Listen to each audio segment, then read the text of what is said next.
Pada 1985, Perdana Menteri Malaysia ketika itu, Tun Dr. Mahathir Mohamad melancarkan kempen Beli Barangan Malaysia. Kempen tersebut kemudian dijenamakan semula pada tahun 2010 dan terus ditambah baik sehingga kini dari segi pelaksanaan dan manfaatnya kepada pengguna. Bagaimanapun pada 2015, hasil kaji selidik yang dijalankan Universiti Teknologi MARA UiTM mendapati hanya 40% rakyat Malaysia membeli barangan buatan Malaysia, 60% lagi lebih cenderung memilih barangan berjenama antarabangsa. Rekod statistik ekonomi dalam laporan tahunan Bank Negara Malaysia 2017 pula menunjukkan berlaku peningkatan import barangan pengguna sekaligus menyebabkan produk buatan tempatan tersepit di antara kuasa besar ekonomi dunia terutamanya China. Adakah angka statistik ini menunjukkan walau masyarakat cakna dengan kempen KBBM, namun keyakinan orang ramai terhadap kualiti barangan tempatan masih rendah? Benarkah produk tempatan tidak setanding jenama antarabangsa dan tidak membawa imej mewah kepada pengguna? Persoalan paling utama, sejauh mana kempen Beli Barangan Malaysia mampu meningkatkan kesedaran masyarakat kita tentang kualiti barangan dan perkhidmatan yang ditawarkan di Malaysia sebenarnya setaraf dengan piawaian antarabangsa?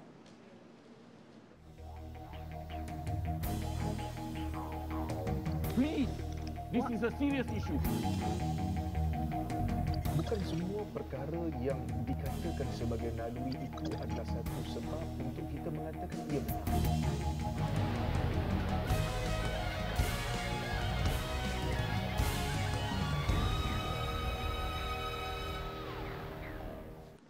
Barangan buatan Malaysia, pilihan rakyat. Untuk menjawab persoalan ini kami bawakan, Masya Allah, tetamu yang sungguh istimewa yang merupakan Timbalan Menteri Perdagangan Dalam Negeri dan Hal Ehwal Pengguna, iaitu YB Datuk Rossul Wahid. Assalamualaikum Datuk. Waalaikumsalam warahmatullahi.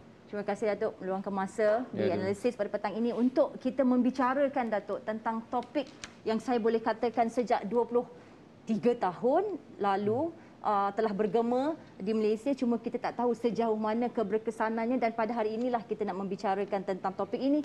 Mungkin Datuk, dalam segmen pertama ini ingin saya ajukan kepada Datuk berkenaan dengan, kita tahu setelah puluhan tahun kempen Beli Barang Buatan Malaysia ini dilancarkan dan dijenamakan semula, adakah masih tebal stigma masyarakat kita terhadap produk tempatan? Kritikan seperti produk kelas kedua, Datuk, mudah rosak dan tidak tahan lama, produk tempatan hanya jaguh kampung. Adakah masih wujud stigma sebegitu, Datuk? Apabila Datuk turun padang melihat bagaimana? Okey. Terima kasih kepada TV Hazirah yang menyebut saya untuk hadir dalam program live pada petang ini.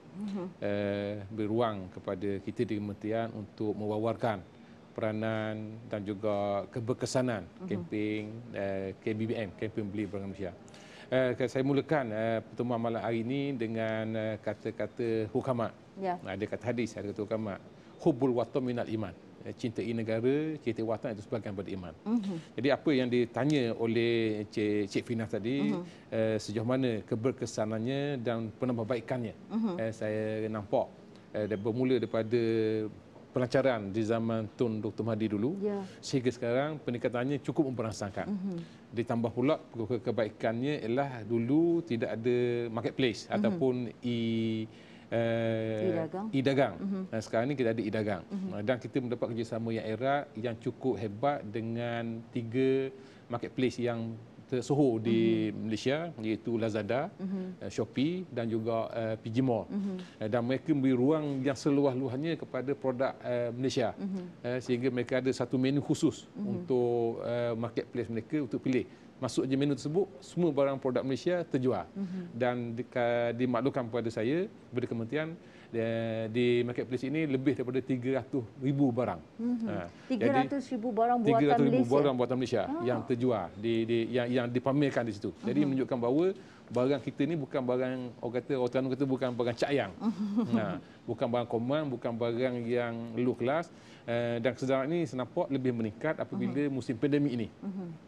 Kemungkinan ni saya lihat dari segi sisi baik pandemik. Biasa pandemik ni buat orang mati, buat orang sakit, masuk ICU, pakai oksigen dan sebagainya. Tapi di sini sisi baiknya ialah bila ramai masyarakat kita terkurung selama setahun setengah, mereka tak dapat pergi ke luar negara untuk membeli belah. Jadi ketika itu mereka terpaksa membeli, tapi mereka beli dalaman. Jadi di sini timbul kesedaran bahawa barang kita bagus juga. Sebab kita, produk kita ni daripada mula kita lahir sampai kita buat sebuah rumah. Kita ada aircon buatan Malaysia, kita ada kereta buatan Malaysia, kita ada makanan buatan Malaysia, kita ada kipas angin buatan Malaysia. Maknanya sebuah rumah tu komplit. Ada perabot dan sebagainya. Jadi dengan itu mendorong kita di kementerian untuk lebih lagi menonjol KBBM ini. Dan yang terbaru kita buat di Langkawi pada 11 hingga 14 November yang lalu, dan sambutannya menggalakkan. Kemungkinan yang pertama setelah bubble pelancongan dibuka di Langkawi, jadi ramai pergi sana dan kita beli tempat sebut amat strategik, iaitu di Cenang, Pantai Cenang. Dan sambutannya alhamdulillah menggalakkan. Maksudnya di sini Datuk, sekaligus Datuk menafikan segala stigma yang wujud terhadap produk tempatan ini, cap ayam tidak lagi, adakah masih wujud ataupun dalam keadaan yang tidak seberapa, perlu lagi ditambah baik daripada sudut kesedarannya atau bagaimana? Ya, dia sebab untuk nak pastikan ianya terus ada kesinambungan, dia bukan bergantung kepada pembeli saja. Sebab tu kita di KBBM, di kementerian, kita menekankan bahawa setiap produk tersebut kena jaga mutu.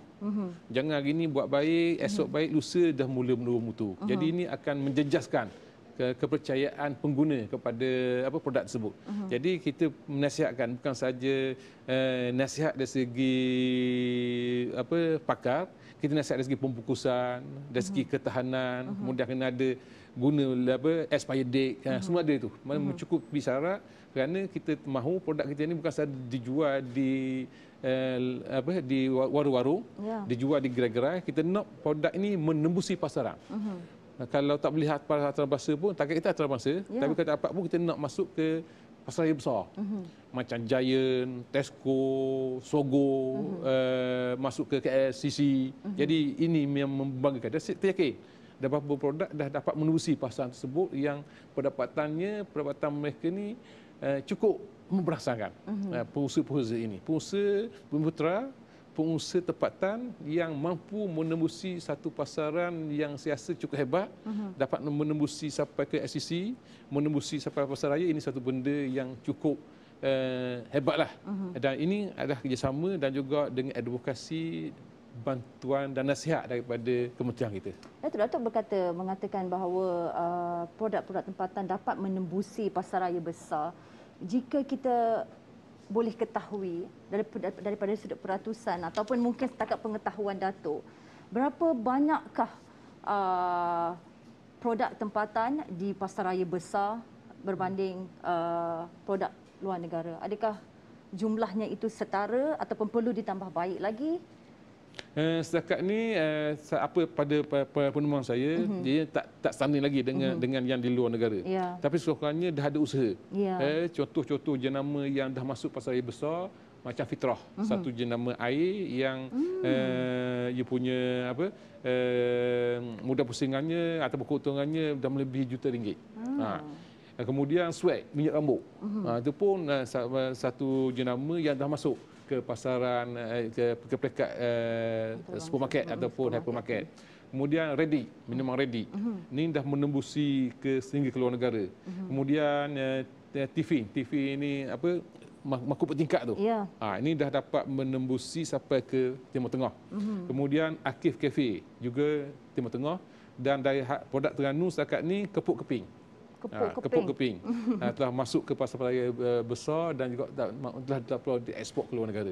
Jadi beberapa 6 jenama yang boleh tambah baik lagi, dan kita menyeru lagi pengeluar-pengeluar ataupun tuan punya company di luar untuk bertemu dengan kita. Kita akan beri khidmat nasihat daripada A sampai Z. Dari segi produk dia, kemudian dari segi pembungkusan, dari segi packaging, dari segi kebersihan, higienik dan sebagainya.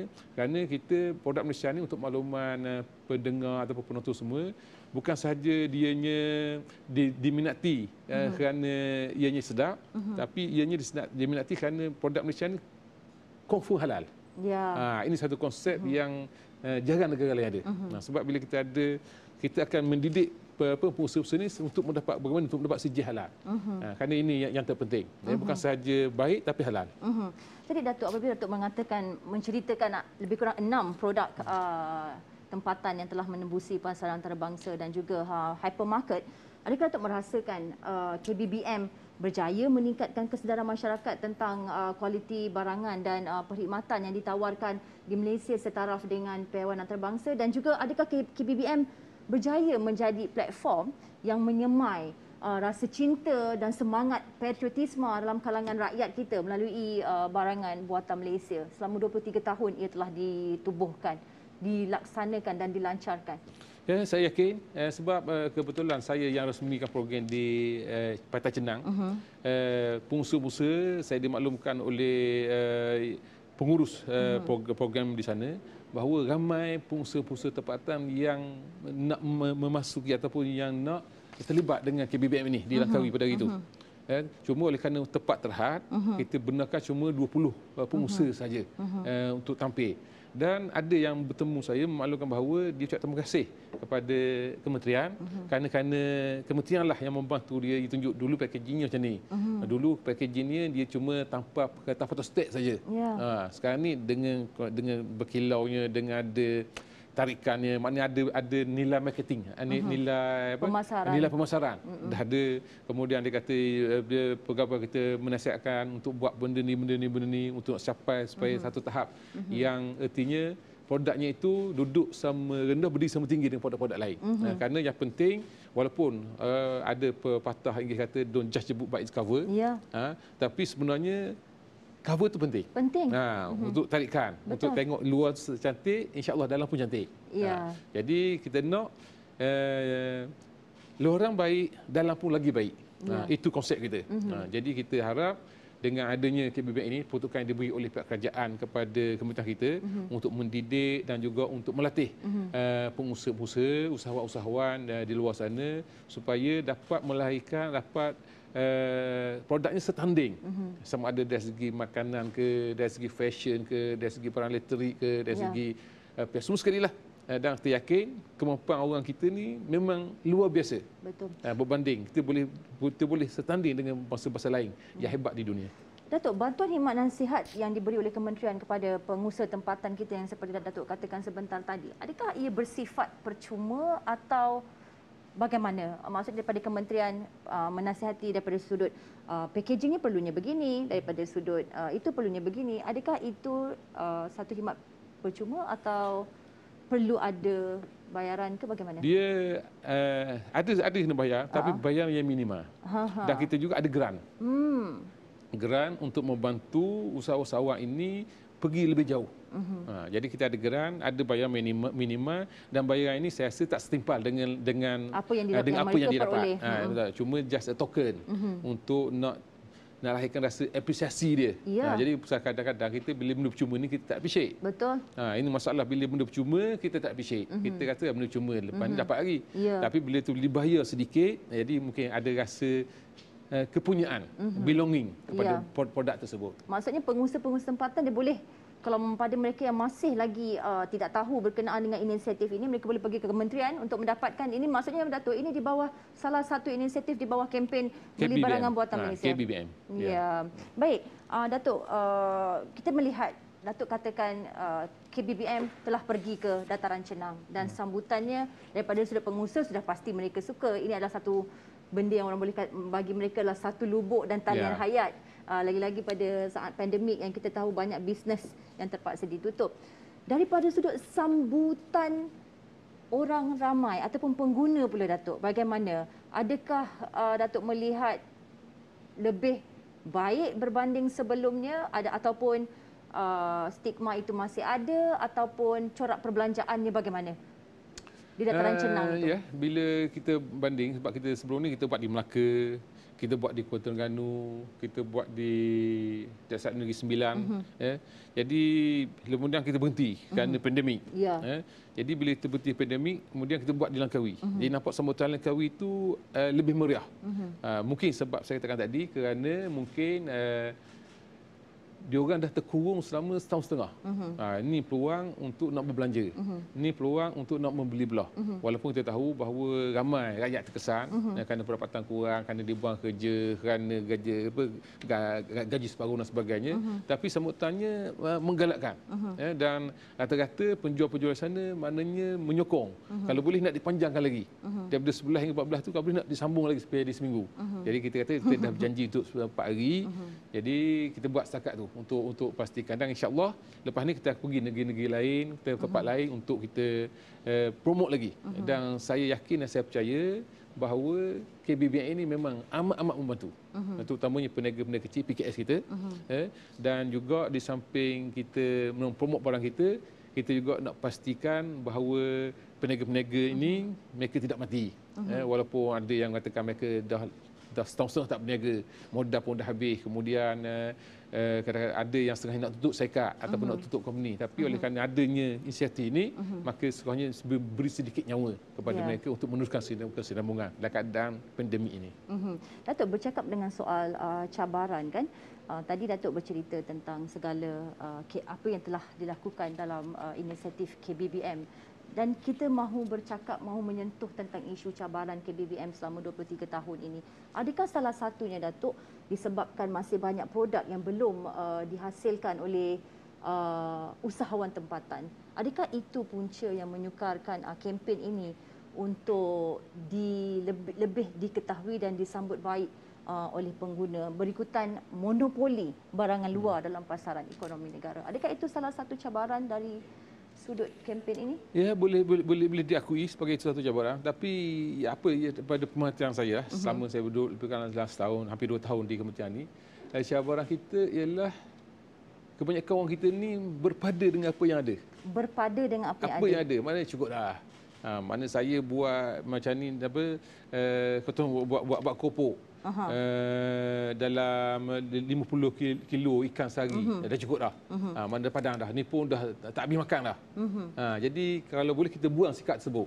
Kita nak supaya produk kita ini kalau yang terbaik itu kita boleh luahkan lagi. Kalau hari ini boleh buat 50 kilo ikan sehari, esok naik lagi jadi 60 kilo atau bulan depan naik 1 kilo. Biar ada itu, sebab ada peningkatan. Ada patah harap kata kalau kita sama hari ini dan kemarin kita rugi.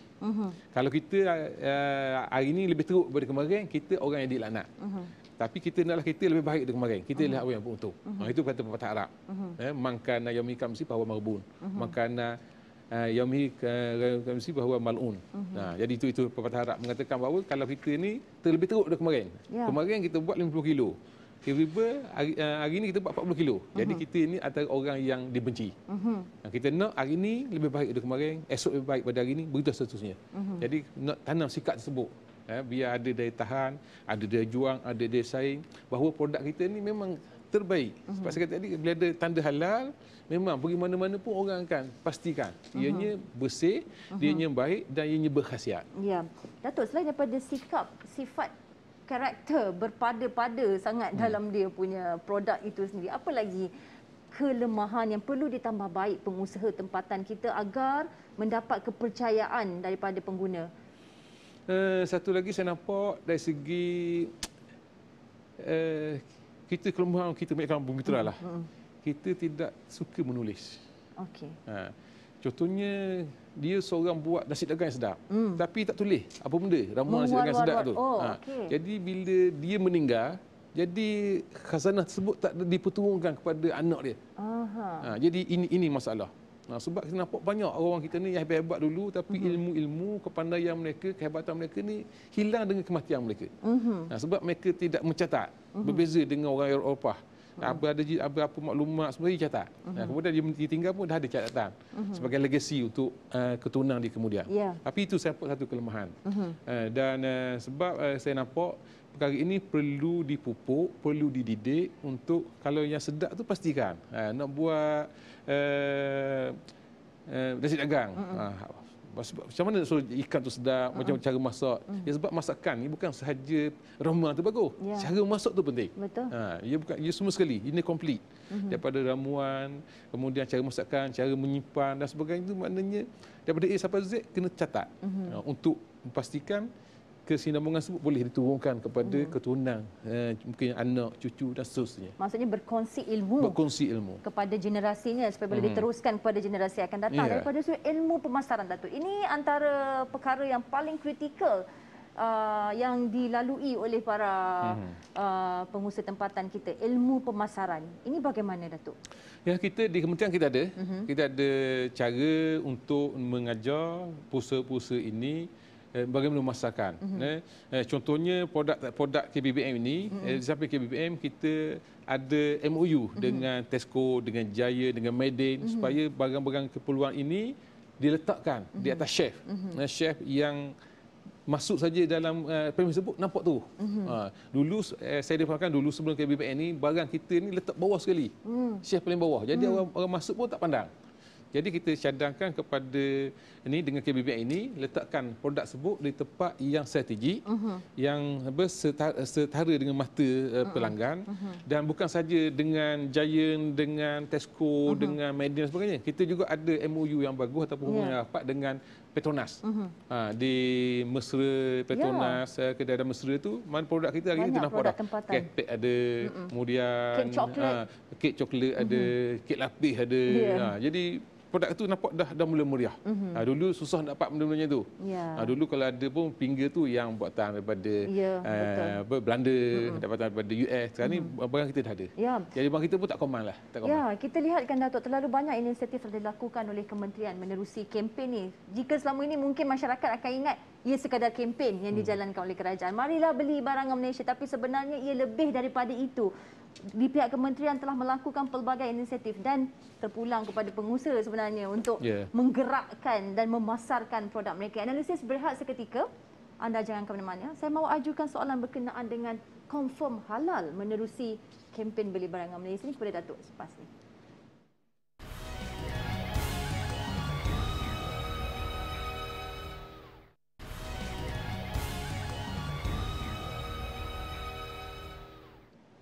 Alhamdulillah, kembali dalam analisis. Hari ini analisis bersama dengan Timbalan Menteri Perdagangan Dalam Negeri dan Hal Ehwal Pengguna YB Datuk Rossul Wahid membincangkan barang buatan Malaysia, adakah ia pilihan rakyat? Dan saya mahu ajukan kepada Datuk berkenaan dengan satu perkara yang pengguna kita selalu terlepas pandang, bahawa betapa bagusnya barang buatan Malaysia ini, lebih-lebih lagi apabila ia melibatkan pemakanan dijamin halal.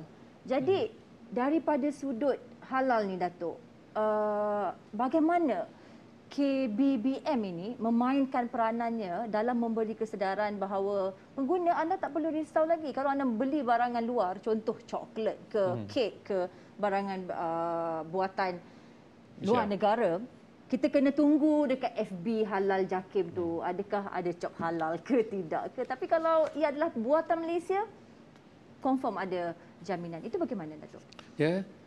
Sebelum saya pergi menjawab soalan Fina saya berkaitan dengan hal tersebut, ingin saya ulangi sekali lagi bahawa kita punya tagline untuk KBBM ialah #barang baik barang kita. Barang baik barang kita. Barang baik barang kita. Mana kita nak wawarkan bahawa barang baik itu barang kita dan bukan barang lain. Jadi berkaitan dengan logo halal, sebenarnya diakui bahawa logo halal Malaysia ataupun yang dikeluarkan oleh JAKIM ini satu logo yang digila-gilai, yang dicemburui dan yang ditunggu-tunggu oleh seluruh warga di dunia. Tak ke Islam ke tak Islam. Tambah lagi kalau di Asia Barat tu memang dia nak logo ni. Jadi hal-hal tersebut kita juga prihatin. Kerjasama KPDNHCP dengan JAKIM untuk pastikan produk-produk yang punya logo buatan Malaysia. Itu logo Malaysia yang ada line 3 line tu. Bila dapat logo tu automatik ada halal. Bahan makanan. Maknanya dia memang berkembar. Ia berkembar. Jadi dalam KBBM ni saya tak tekankan tu sebab KBBM ni ada pakaian, ada alat solek, ada perhiasan dan sebagainya. Tapi halal ni lebih kepada makanan. Jadi sebab tu kita dengan sama erat dengan JAKIM untuk pastikan bahawa produk kita ni makanan terutamanya yang ada logo Malaysia, logo buatan Malaysia dan sendiri dihalal. makanan. Jadi tapi sebelum nak dapat tu kita memang very detail. Kita tengok betul-betul, kita check betul ke sijil halal tu dikeluarkan oleh JAKIM. Sebab dia oleh kerana benda ni menjadi kegilaan ataupun dikendaki oleh ramai orang, kadang-kadang ada yang tiru. Contohnya macam pegawai kita tangkap daging kartel yang tiru logo halal kita. Jadi kita pastikan yang betul-betul dikeluarkan oleh JAKIM, kemudian baru kita keluarkan logo buatan Malaysia. Jadi kita kena kembar. Jadi ini suatu benda yang saya rasa menambah nilai pada produk buatan Malaysia.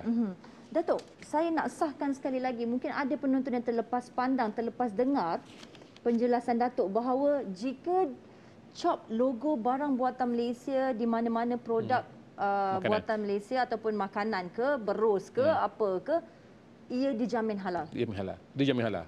Dia berkembar. Mana logo buatan Malaysia dan logo halal JAKIM dia berkembar. Ini produk-produk makanan lah terutamanya. Sebab kan Datuk, macam kita wanita, kita menggunakan berus, make-up pun. Jadi kalau ada logo barang buatan Malaysia tu dijamin halal lah, bukan bulu yang sembarangan lah. Baik, Datuk, ini berkenaan dengan kajian yang dilaksana UOB ASEAN Consumer Sentiment berkenaan corak perbelanjaan pengguna ketika pandemik yang kita lihat kan Datuk, ia menunjukkan statistiknya amat berbeza dengan dapatan kajian 2015. Pandemik membuatkan 7 dari 10 pengguna di Malaysia membeli lebih banyak produk tempatan dan angka itu lebih tinggi daripada Thailand, Vietnam dan Singapura. Jadi pandangan Datuk lah, apa yang mendorong masyarakat kita mengubah corak pilihan pembelian mereka? Adakah disebabkan satu, kekangan kewangan akibat pandemik? Sebab kita tahu barang buatan Malaysia ini berkualiti namun pada harga yang murah. Yang kedua, sifat keprihatinan terhadap kesusahan PKS. Rakyat Malaysia memang terkenal dengan sifat pemurahnya, atau produk buatan Malaysia itu sendiri yang baru disedari kualitinya oleh pengguna di kempen yang mungkin dilakukan oleh kementerian pada tahun 2021 ini. Itu bagaimana Datuk? Dia nampaknya dia ada kaitan. Semua yang dikatakan oleh Cik Finah itu ada kaitan satu sama lain. Kerana pengalaman kita ketika pandemik mula melanda bulan 3 2020. Jadi kita pun rasa agak terpegun apabila dikatakan LV, satu jenama yang sangat bagus, maknanya barang dia dah sold out. Jadi bila kita kaji-kaji, kita cek-cek, rupanya orang Malaysia ni yang T20, orang yang kaya, yang hartawan-hartawan ni, tak dapat keluar negara untuk berbelanja. Jadi mereka membeli dalam negara. Jadi ini juga saya rasa penyumbang kepada mereka yang berada dalam negara, tak boleh pergi keluar negara. Jadi mereka mula untuk mencuba produk-produk tempatan. Jadi mungkin itu satu daripada sebab yang mendorong mereka untuk belanja dalam negara. Ditambah pula memang dikatakan oleh Cik Finah tadi bahawa rakyat Malaysia ni memang orang yang budiman. Orangnya suka berbudi, lambat ada, susah je. Mereka sanggup menghulur. Kalau kita di Kuala Lumpur ni, kita makan saja di meja ni kadang-kadang 4-5 orang setengah datang. Belum habis pinggang tu 4-5 orang, 10 orang datang. Tapi saya nampak orang kita menderma. Walaupun dia tahu kadang-kadang dia ni orang asing, dia ni bukan orang tempatan. Tapi mana sifat pemurah yang ditunjukkan oleh masyarakat kita, suatu benda yang dipujilah. Dan ini mungkin juga pendorong kepada menggunakan atau membeli barang tempatan. Dan di samping barangnya mungkin lebih murah, dan kualitinya ialah ada yang lebih baik dari luar, tapi ada yang kurang baik. Tapi maknanya okeylah dalam keadaan tersebut. Jadi ini faktor-faktor variable yang mendorong meriahkan lagi kempen beli barang Malaysia ini. Ya. Datuk, ini pula berdasarkan tinjauan Visa Malaysia yang menunjukkan pandemik membuatkan peningkatan 83% diperlihat pada platform pembelian secara atas talian yang merangkumi aplikasi dan portal e-dagang. Datuk ada nyatakan sebentar tadi berkenaan kementerian menjalin kerjasama strategik dengan 3 penyedia platform atas talian atau marketplace. Dan saya nak bertanyakan kepada Datuk, setakat ini bagaimana sambutan pengguna kita terhadap kempen barangan buatan Malaysia di ketiga-tiga platform ini, Datuk? Maksudnya di landing page Shopee, Lazada dan juga PG Mall ini. Ya, sambutannya selepas pandemik ini meriah. Amat-amat meriah. kalau sebelum 2019, pada 2019 SKU yang dipamerkan dalam marketplace, tiga-tiga marketplace ini cuma 279,000 saja. Ini pada tahun? Pada 2019. 279? 279,000 SKU, stock keeping unit. Tapi pada tahun 2020 ni meningkat menjadi 326,000. 326,000. Jadi peningkatan yang mendadak. Yang hari ini ya selepas COVID dah selesai, tapi nampaknya masyarakat masih lagi masih lagi menggunakan platform-platform ini untuk mendapat barang. Sebab sekarang ni mereka dah terfikir, mereka tak perlu lagi beli, nak pergi ke Langkawi, nak pergi ke tempat lain terpaksa beli, kemudian bawa balik ke rumah, itu maknanya merenyuhkan. Hari ini just order saja, tunggu sampai. Cuma kita di kementerian memikirkan cara untuk nak membendung salah laku, peniaga tidak berhemah, order lain, sampai lain, beli, tengok gambar lain, tiba-tiba sampai dengan benda yang lain. Jadi ini kita sedang mengemaskan akta-akta kita untuk nak beri jaminan supaya peniaga atas liang ini bertanggungjawab dan pengguna tidak teraniaya.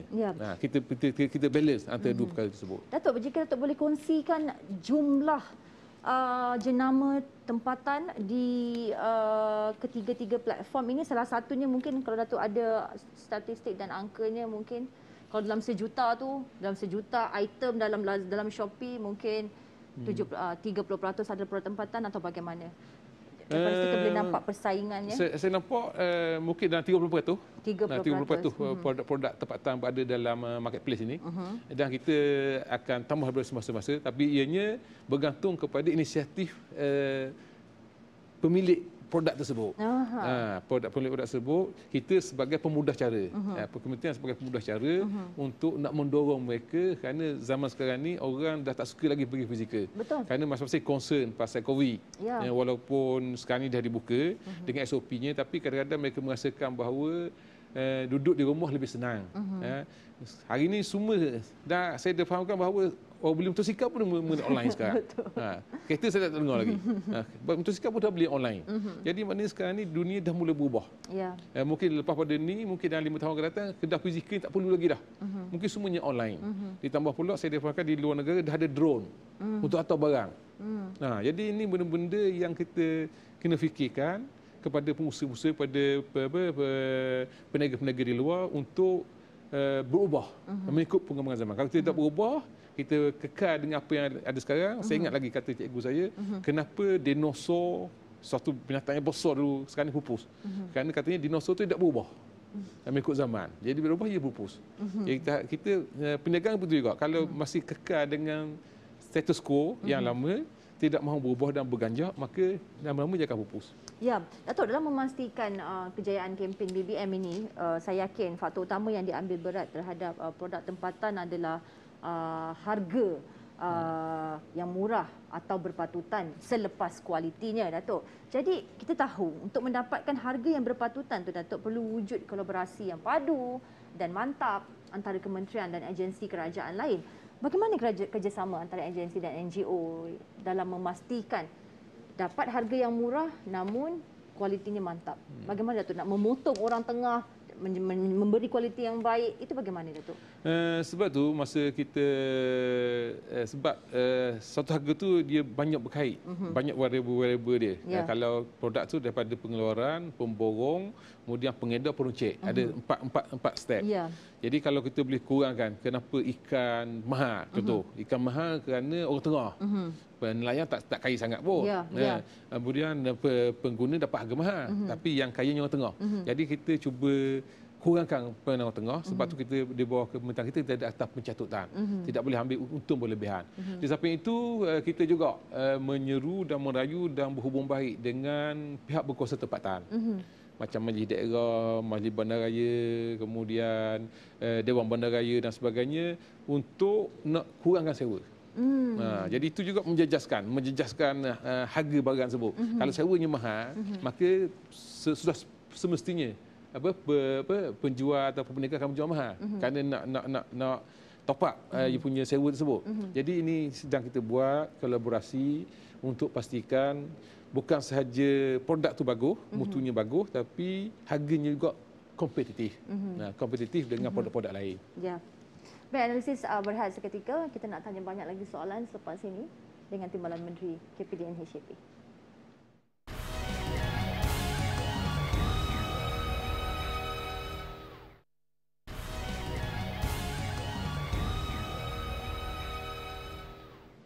Alhamdulillah, kembali dalam analisis. Datuk, saya yakin ini soalan yang dinanti-nantikan ramai kerana ini yang sedang berlaku di negara kita pada saat ini. Apabila Datuk bercakap tentang soal harga, kenaikan harga, dan kempen beli barangan Malaysia pun tidak boleh terlepas dengan bahagian harga itu sendiri. Jadi Datuk, apa yang membuatkan, bagaimana untuk kita menjayakan kempen ini di saat negara sekarang sedang berdepan dengan isu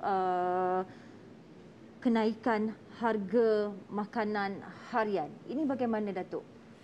Ya, semalam saya menjawab di soalan yang sama di Parlimen dari sesi penggolongan jawatan pekat jawatan kuasa.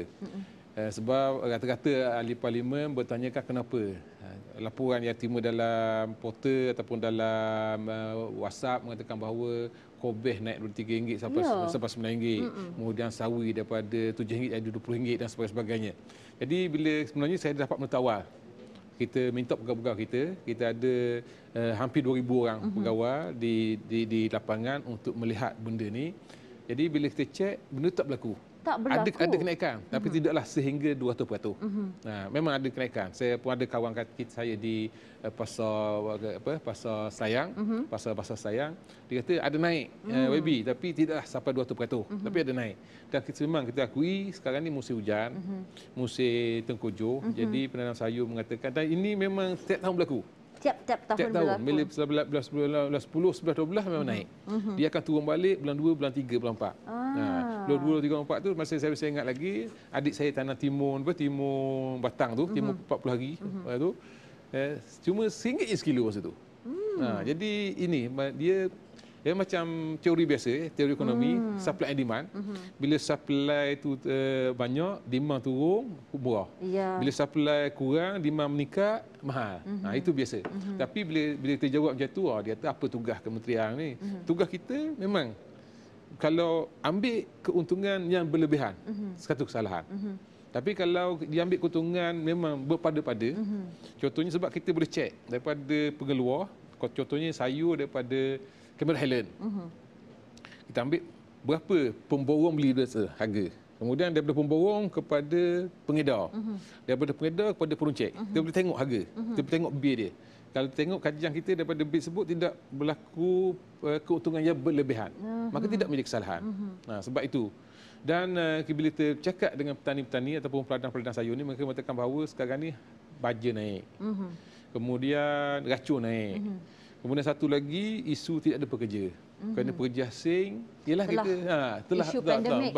Isu ni mereka balik ke negara mereka, mereka tak masuk lagi. Jadi perkara ini dibangkit dalam Parlimen oleh pengusaha-pengusaha, oleh wakil-wakil rakyat supaya kajian melonggarkan kemasukan peralatan asing ini. Jadi kita pun jadi serba salah. Ada setengah pihak nakkan masuk pekerja asing. Ada setengah pihak pula kata masuk pekerja asing ini menyebabkan berlakunya jenayah, berlakunya peluang pekerjaan kepada tempatan. Jadi kajian berada dalam keadaan nak memilih. Nak memilih mana yang terbaik untuk pastikan. Cuma apa yang saya kongsikan di sinilah. Ya, umur saya 50 lebih. Saya ingat lagi masa saya umur 10 tahun ataupun 8 tahun dulu, duit 10 sen itu cukup berharga. Sekarang ni kita bagi 10 sen, budak tak nak pandang pun. Tapi kena ingat, ketika duit 10 sen cukup berharga, kita tak ramai yang mampu. Di kampung saya itu saya masih ingat lagi, cuma ada sebuah kereta saja satu kampung. Ketika duit mahal, barang murah. Maka itu barang murah. Duit mahal, barang murah. Mak kita beri duit RM1 tu suruh beli 4-5 perkara. Suruh beli garam 20 sen, kunyit 20 sen, halia 20 sen, lepas tu macis 10. Mana RM1 tu boleh beli 5 perkara.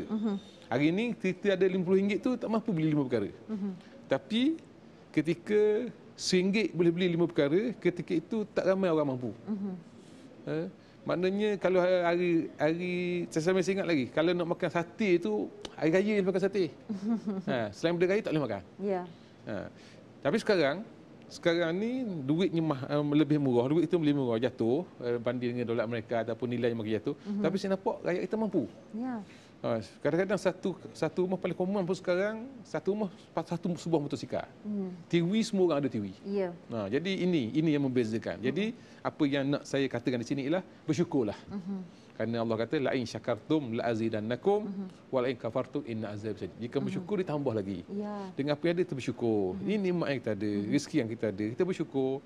InsyaAllah ditambah lagi rezeki. Sebab rezeki itu bukan sahaja duit.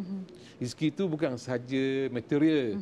Dapat kawan yang baik rezeki, anak yang baik rezeki, jiran yang baik rezeki, kesihatan rezeki. Itu sebenarnya. Jadi saya nampak kalau kita banding itu, kita rasa betul naik. Kita akui kami kita naik. Dan untuk makluman, saya difahamkan cuma Malaysia saja ada kementerian yang jaga harga. Negara lain tak ada. Negara lain barang ni dia bebas biarkan sebagai satu benda yang iaitu free market. Mana pasaran yang menentukan harga. Kita untuk nak jaga rakyat supaya ianya tidak tertekan, maka kita ada menteri atau kementerian yang jaga harga di samping jaga benda lain. Ya. Datuk, maksudnya di sini kenaikan tu memang wujud. Cuma pihak kementerian telah melakukan pemeriksaan di setiap peringkat dan mendapati tiada apa-apa isu pelanggaran ataupun peraturan. Cuma ia disebabkan faktor cuaca dan situasi pandemik pada saat ini. Iya, baik. Datuk, saya nak menyentuh tentang peranan media. Kita nak kembali kepada kempen beli barang buatan Malaysia. Kita nak menyentuh tentang peranan media dalam kempen ini, Datuk. Kita tahu betapa pentingnya media ini apabila sehingga saat ini, Datuk, saya masih teringat iklan kasut buatan Gombak. Kita boleh lihat di situ bahawa iklan itu amat memberi kesan dalam jiwa dan semangat patriotisme rakyat Malaysia terhadap produk tempatan.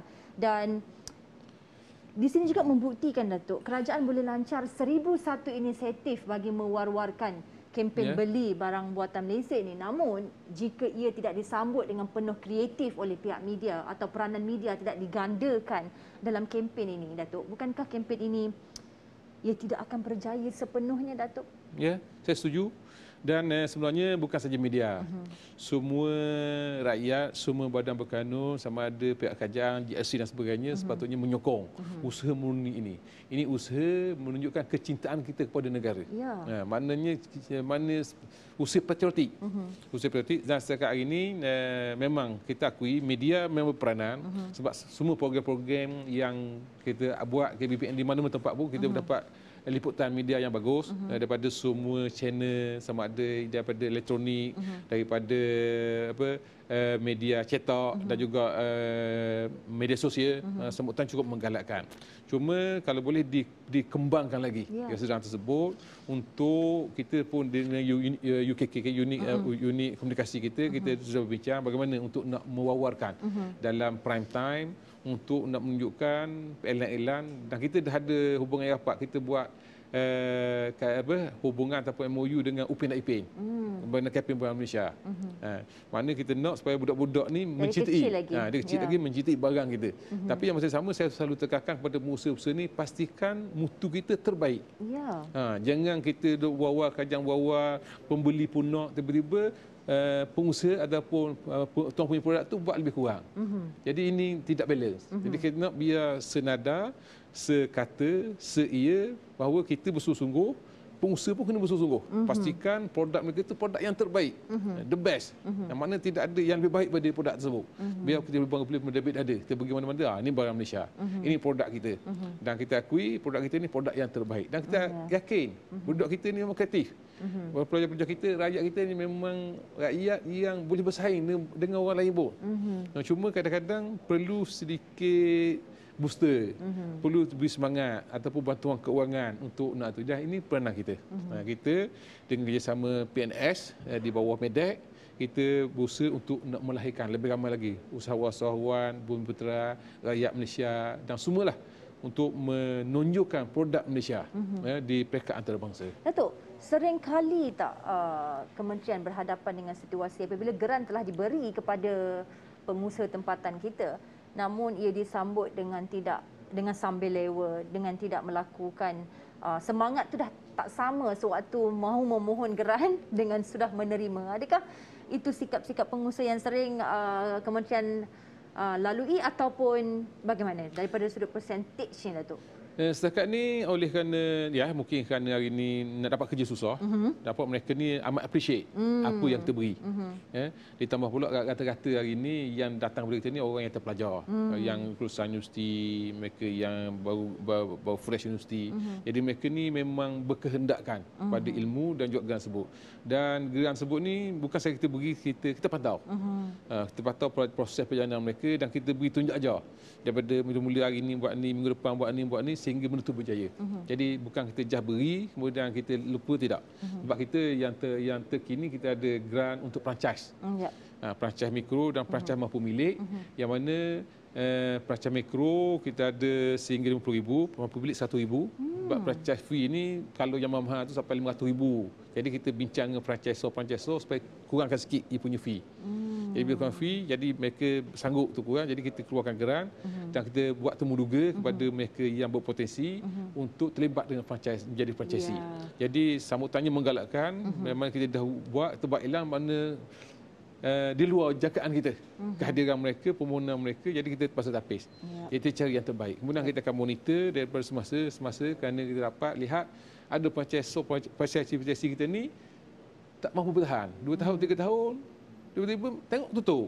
Tengok tutup. Sebabnya mungkin kerana pecah kongsi, kerana tuan punya tu sakit. Jadi dia nak sustain. Jadi kita nak latih juga pengusaha-pengusaha kita ni, usahawan kita ni, supaya mereka ni ada daya tahan lah, ada daya tahan. Yap. Analisis berat ketika kesimpulan perbincangan kita selepas ini, anda jangan ke mana-mana.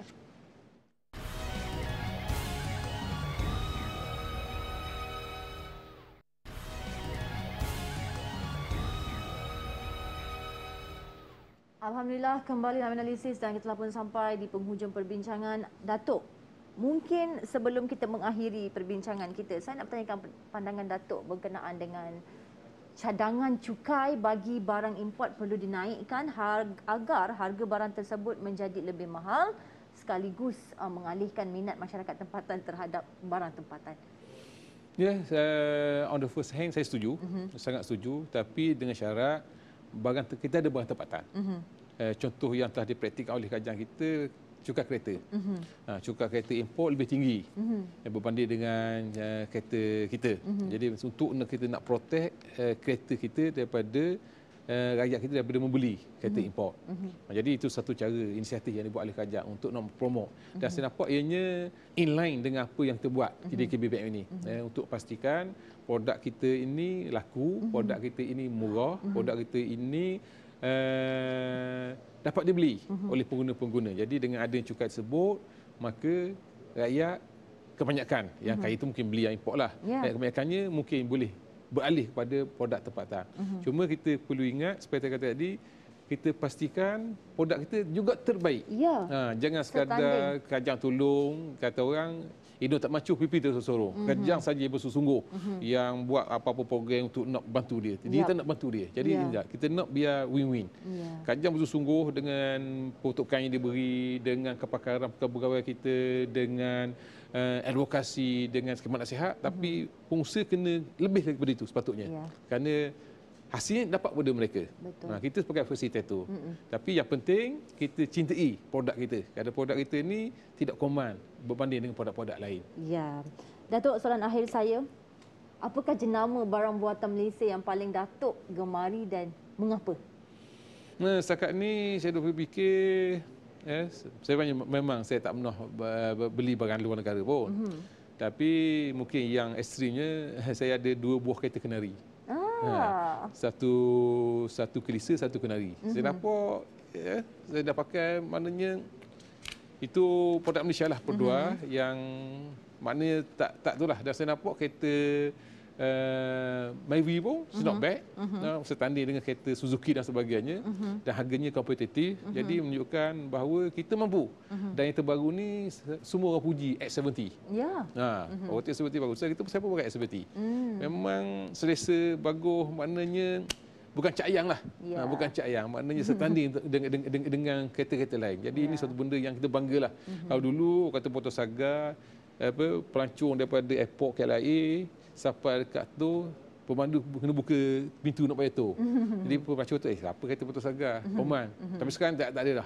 Sekarang ni memang benda tu dah diatasi dan itulah sebenarnya yang kita kendaki. Bahawa bila awak sebut Mata Malaysia, orang kat ibu jari.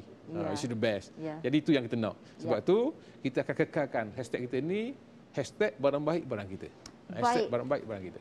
Baik, terima kasih kepada Timbalan Menteri Perdagangan Dalam Negeri dan Hal Ehwal Pengguna, Datuk Rossul Wahid, kerana meluangkan masa bersama dengan analisis pada petang ini dan kita membicarakan tentang isu kempen beli barangan Malaysia. Sedikit kesimpulan dari saya dalam soal pembelian ini, kita akan berkata, hak membeli itu merupakan pilihan sendiri dan tidak boleh dipaksa.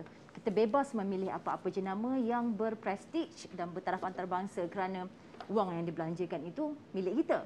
Namun, tahukah kita setiap sen yang dikeluarkan untuk membeli barangan buatan Malaysia, ia membantu pengusaha tempatan dan mewujudkan pertumbuhan ekonomi domestik.